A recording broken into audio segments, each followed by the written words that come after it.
In this video, we want to take a look at a technique called frequency separation. It's a little bit more technical than the last couple techniques that we looked at. It's really popular in the retouching world. And I will say that it takes more practice to be able to do it effectively in your own work. Now, what is frequency separation? It gives you the ability to place the skin textures on one layer and placing the skin tone, shadows, and color on another layer. Now, the advantage of this is when you're retouching, you can correct tones with one layer and fix blemishes, essentially, in another layer. So let's say, for example, we wanted to smooth out her wrinkles. Well, that's a texture, so you'd be working on the texture layer. Let's say that you thought her skin was a little blotchy right here, maybe a little brighter here and a little darker here. Well, that's skin tone, so you'd be working on another layer. By being able to break this information out onto two separate layers, it gives you a lot more flexibility as a retoucher. So let's take a look at the technique. What we want to do is duplicate the background layer twice. So Command-J on the Mac, Control-J on Windows. Let's go ahead and name this first layer Skin Tones, and then we'll rename the other layer Skin Texture, just so we can stay organized and we know what we're dealing with. So the first thing that we want to do here on the Skin Tones layer is just blur it. And we can do that by coming up to the Filter menu, and from the Filter menu, we can choose Blur, and then we can choose Gaussian Blur. This will open up the Gaussian Blur dialog box. You want to blur it out so her skin looks pretty even. Now, like I said, I'm probably going to take this to a value that's a little bit more extreme than what I would normally do. Again, just so you can see something change on screen. If it's really subtle, you have to zoom in quite a bit, and I don't know what the video compression is going to do. I want you to be able to see the technique. But as you follow along, I would dial down your settings here in this blur dialog box. Then you can go ahead and click OK. That's all you have to do for that layer. Now what we want to do here for the skin texture layer is create a blending situation where we have all the data outside of the skin information. So we're really talking about the texture, which is almost like the sharpness of the image, on another layer. There's a variety of ways that you could do this, but for this particular technique, we need an advanced blending option, and we get that option by coming up to the Image menu, and from the Image menu, you can choose Apply Image. This will open up the Apply Image dialog box, which is nothing more than a way to create sophisticated blends. We're not adding file size by using this dialog box, we're just creating a blend. And so what we want to do here, in terms of the layer that we want to target the skin tones in this case. So again, we're working on the skin texture layer, but ultimately the source will be the tones. So we're really dealing with that underlying layer.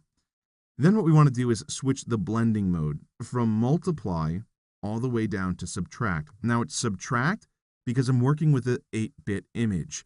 If you're working with a 16-bit image, you'll go with add. And then with add, you're going to change the scale to 2. This is only if you're working in a 16-bit image. We're working in an 8-bit image, so it will be subtract. The scale will be set to 2, and the offset is 128. Again, this is kind of that recipe that I was telling you about. This isn't something I'm making up. This isn't something that you want to play with. This is what you do if you want to get frequency separation to work properly. And so if we look at this, it looks like a high-pass filter. And essentially, it is. The difference is, by using this Apply Image dialog box, Photoshop is choosing the radius based on the information of this skin tones layer. So, by doing this, we essentially have the blur on one layer and the sharpness on another layer.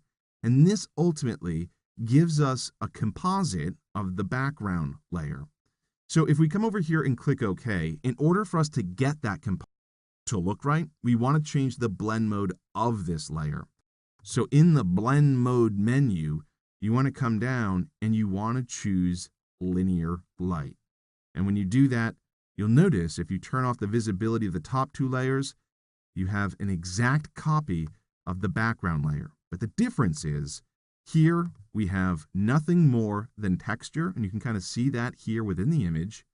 And here we just have these skin tones that we can play with. So we can really smooth out this skin without harming this texture. And this is really the power of this technique. So at this point, what you want to do is come in and decide what you want to be a little bit more even. So in this case, if we turn off the skin texture layer, this looks nice and smooth here because it's so blurry. If we turn the skin texture layer back on, you can see that there's more variation within the skin tones. So what we want to do is come over to the skin tones layer. On the skin tones layer, we want to select a selection tool. So I'm just going to come over here and choose the lasso tool. With the lasso tool, you want to make sure you have a high feather applied to it. So I'm going to go ahead and enter something really high, like 45 pixels. Now we can check this in a second, but what I want to do is make a generous selection of this patch of skin where I want to even out the values. So there's the selection.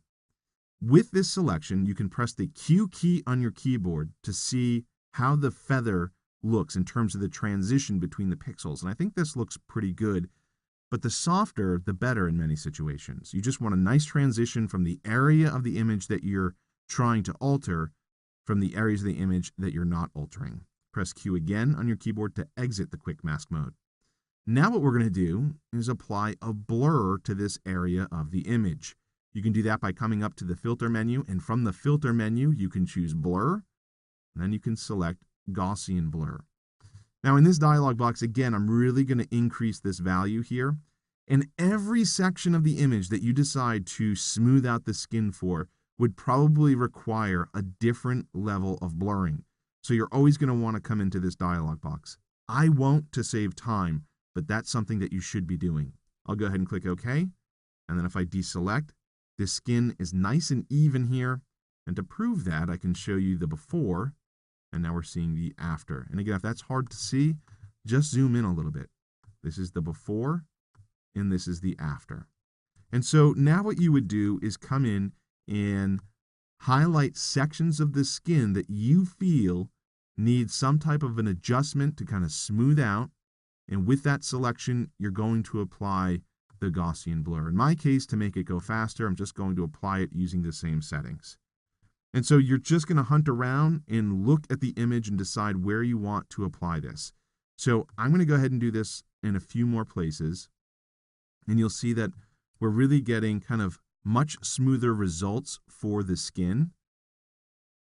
And honestly, you probably wouldn't be doing your retouching the way I'm doing it now.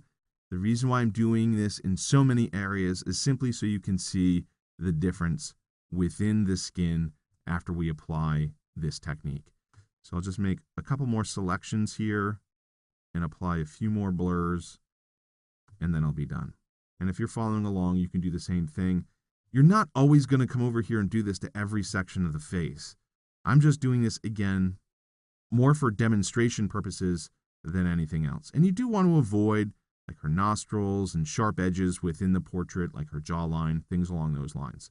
So I'll just come over here and make a few more corrections, and then I'll be done. And in this case, you would probably come down here and also apply this to her neck and her shoulders and everything else. But I'll just do this, and I think we're in good shape now. So this is what the image looks like after we applied the frequency separation in terms of smoothing out her skin. This is the before, and this is the after. And again, I'll just go ahead and zoom in here. In my case, it's subtle, and it should be subtle, and it may be difficult to see. I tried to go with more extreme values, but you can definitely see it over here in her face and up here in her forehead. I'll go ahead and just do the before and after one more time. Before, after. And so we're getting really good results. Now we want to take a look at how we could go about maybe fixing some texture problems. A couple blemishes up here, maybe we want to even those out. How do you do that? Well, that's something that we'll take a look at in the next video.